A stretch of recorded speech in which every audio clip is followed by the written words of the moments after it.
It was a beautiful morning on the island of Sodor. Thomas the Tank Engine's blue paint sparkled in the sunshine as he puffed happily along his branch line with Annie and Clarabel. He was feeling very pleased with himself.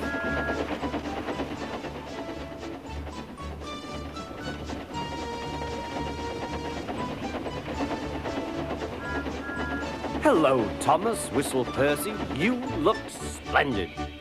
"Yes, indeed," boasted Thomas. "Blue is the only proper color for an engine." "Oh, I don't know. I like my brown paint," said Toby. "I've always been green. I wouldn't want to be any other color either," added Percy. Well, anyway, huffed Thomas, "blue is the only color for a really useful engine. Everyone knows that." Percy said no more. He just grinned at Toby. Later, Thomas was resting when Percy arrived. A large hopper was loading his trucks full of coal. Thomas was still being cheeky. "Careful," he warned. "Watch out with those silly trucks." Go on, go on, go on," muttered the trucks. "And by the way," went on Thomas, "those buffers don't look very safe to me." The last load poured down. "Help! I'm choking!" cried Thomas. "Get me out!" Percy was worried, but he couldn't help laughing. Thomas's smart blue paint was covered in coal dust from smoke box to bunker. "Ha ha," chuckled Percy. "You don't look really useful now, Thomas. You look really disgraceful." "I'm not disgraceful," choked Thomas. "You did that on purpose. Get me out."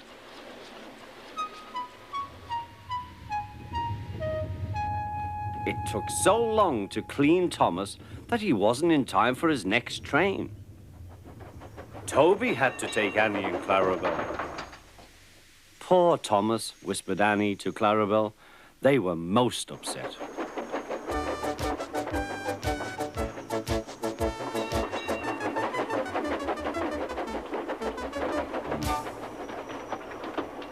Thomas was grumpy in the shed that night. Toby thought it a great joke, but Percy was cross with Thomas for thinking he had made his paint dirty on purpose. Fancy a really useful blue engine like Thomas becoming a disgrace to the Fat Controller's Railway.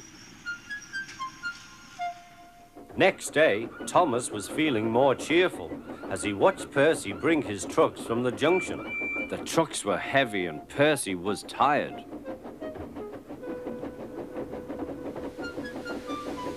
"Have a drink," said his driver, "then you'll feel better."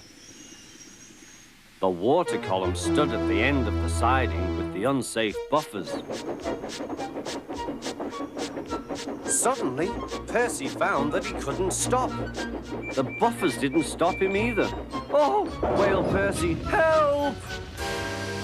The buffers were broken and Percy was wheel-deep in coal. It was time for Thomas to leave.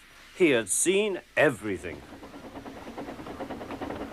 "Now Percy has learned his lesson too," he chuckled to himself.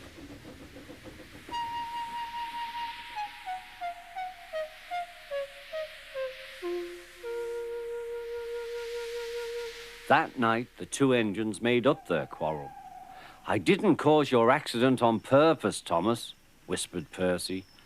"You do know that, don't you?" "Of course," replied Thomas, "and I'm sorry I was cheeky.